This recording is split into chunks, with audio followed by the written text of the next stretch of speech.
So I made a video almost a year ago. It was called Movies That Made Me Lose Sleep. And I've always gotten weary about doing this because I'm kind of admitting I'm kind of a sissy with some of these films. But you know what? One of my favorite things is when I watch a film and it genuinely makes me feel uneasy. I mean, after all, isn't that what horror's supposed to kind of do, in a sense? Sure, we love schlocky entertainment, we love blood and guts, but when a movie gets inside here and just creeps you out, keeps you up at night, has you thinking about it when you're trying to go to sleep, that's a weird rush, right? It's kind of like riding a roller coaster. So I thought of 5 more that did affect me. And, you know, look, you could watch this video and laugh at me, call me a baby, and so be it. But the fact of the matter is these 5 movies got to me. End of the day. Really excited to start this list off with number 5. This is a movie from 2009 called Rampage. Now, when I first got Netflix, I remember my brother telling me, Christian, you need to see this movie called Rampage, dude. It's pretty disturbing. I was like, well, what is it? And you got to remember, this was right after the Batman fiasco with that guy going in the theater and shooting up the theater, pretending to be the Joker or something, some lunatic. And then we'd see this happen more throughout time in movie theaters and other things with people just taking guns and just killing innocent civilians. It's a terrible thing. Well, in 2009, there was this movie called Rampage, and it really just affected me. It's not a horror film in the sense that Nightmare on Elm Street is or Halloween is. It's about a guy from his perspective, and you watch him just decide, I'm going to kill everybody. I'm just going to kill everybody. And he buys all this bulletproof armor piece by piece from eBay, and it's just this guy's sent into total madness. And all of a sudden, the climax of the movie is just him going out into the town and literally slaughtering dozens and dozens of people. And it really just bothered me. I mean, it's a movie that holds no punches whatsoever. It's called Rampage. Check that out if you haven't seen it. It's something else, man. It really just got under my skin. What a movie. There's no light at the end of the tunnel. There's nothing positive in the outcome. It's just a brutal movie about a guy who decides, I'm killing everybody. And that's what it is. And I remember I was just, man, it kept me up. Because I always wondered, what's going to happen next time I walk out of the house? Is this going to happen to me? Am I going to be the next victim? You never know. But if you are looking for a rush and watching a movie that's just brutal, Rampage is it. Next movie that did affect me, whether I'd like to admit it or not, was Hereditary. Now, Toni Collette's performance itself is really what creeps me out. Some of her facial expressions really bothered me. I remember everybody thought she should have won some award for that performance, and I totally agree. She was fantastic in Hereditary. One of the things that really just irked me in the film was when she walks into her son's bedroom, and she's standing in front of his bed, and he's like, Mom, what are you doing? I wish I wasn't your mother. Oh, it's a really weird moment. She covers up her mouth after that, and then you see her on the wall. Holy smokes.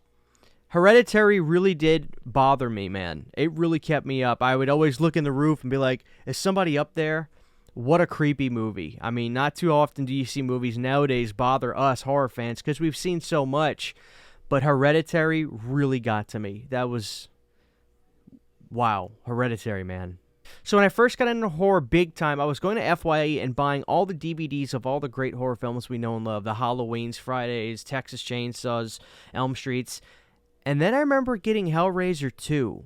Now, this is a film I love now and everything's great about it. And I'm just, But when I first watched Hellraiser 2, when I think of Hellraiser, and when you think of Hellraiser, what comes to mind? Total just destruction and dark imagery of bodies being ripped apart and blood and guts and skinless humans. You think of the worst of the worst. While I love Hellraiser 1, it doesn't exceed or match the level of what I thought the film was going to be. The only thing, though, is Hellraiser 2 did. I'll never forget going into Hellraiser 2 thinking it's just going to be not as good as Part 1 and being floored by the gore and the insane imagery of Hellraiser 2. When you see the guy taking the knife and just cutting himself and then laying on that bloody mattress and Julia coming out of it, it's one of the most disgusting, gross things I've ever seen. Oh, it is horrifying. I match that scene up to almost anything from the 80s in terms of being scary. I mean, it ruined me. It genuinely ruined me. I didn't sleep for nights after Hellraiser 2 the first time I saw it. I think it's the best Hellraiser in the series. I meant to review this movie a while ago, but you know how I am, guys, but I'm here to tell you, Hellraiser 2 is the best Hellraiser. That one bothered me and really got under my skin. Really got under my skin. So let's talk about some more that really bothered me. Now, this is one that a lot of you probably just love, and I'll admit, man, I heard about this movie, and I was like, man, this one's weird. The Human Centipede. When I first saw this movie, it was right at the launch of Netflix. My dad, for some reason, he wanted to get Netflix right when it came out. So Netflix was the site back in the day that you could stream movies, but most of the stuff you really wanted to watch, you would have to do like a buy-in or a rent-in DVD, and they'd mail you a DVD. One of the first movies I ever watched on Netflix was The Human Centipede. And I'll tell you what really got to me. It's not so much when you see them centipeded, if you will, when they're all together. I find a little humor in that now. Although I think about how disgusting it is when the first guy said he had to go to the bathroom. Oh, God. But what really got me was when the girls are in the bed and they hit the lights and they're in the doctor's kind of medical lair room and he starts explaining the procedure to them in that accent he has and that look he has. I was terrified. I think Human Centipede is a really cool film that has somewhat of a reputation now of being this over-the-top stupid thing, but I remember at the time when that movie came out, you know, it really grabbed a foothold in the horror world. It really did. To me, Human Centipede is a great movie. I think it's a great horror film. And the ending, while I've seen it enough now to where I see the humor in it, when I first saw it, dude, it terrified me. So the Human Centipede got to me. My number one is the second most terrifying movie to me ever, and I'm sure I'm going to get made fun of for this. So the first movie that really terrified me more than anything was the Poughkeepsie tapes, and I talked about that in the first movies that made me lose sleep video. But the second one that really ruined me, and it's kind of circumstantial, is a found footage horror movie called Megan is Missing. And when I first watched Megan is Missing, I remember seeing it on Netflix, and the art of it looks like a ripoff of Paranormal Activity. It's kind of got that look, the poster. They're very similar. I think the Megan is Missing is in a red tone. And then all of a sudden, I just remember, you know, it seems like this unbecoming found footage movie. The acting's okay in it.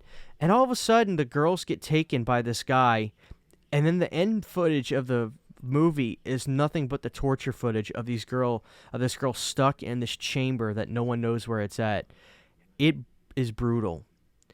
And then the ending of the movie, spoiler alert, when you see Megan's body in that barrel, I was ruined. And then the real ending of the movie is so dark, I really don't even want to talk about it on the video. I really want you to see the found footage movie Megan is Missing. It ruined me.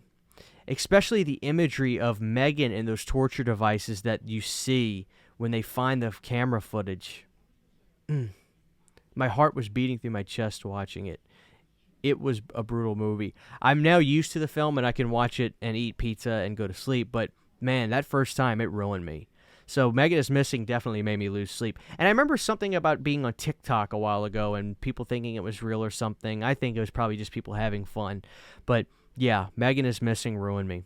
I love to do more of these and think about movies that really made me lose sleep. I really want to do some movies like Megan is Missing or something, or Human Centipede, though, that are relevant, or Hereditary in my life now, as opposed to when you're a kid, because everything kind of scares you when you're a kid. But, you know, I really want to know, what are movies that genuinely made you lose sleep? No judgments here. I just want to know, because I like to see what makes people tick. Me, it's different. I don't know. It's really when I get sucked into a movie or a story or something, that's when it happens to me the most. So, you know, I know it wasn't in this video, but Poughkeepsie tapes ruined me more than anything. Megan is Missing, number 2. And I'll never forget Rampage, man. Check that movie out from 2009, but it's the real deal.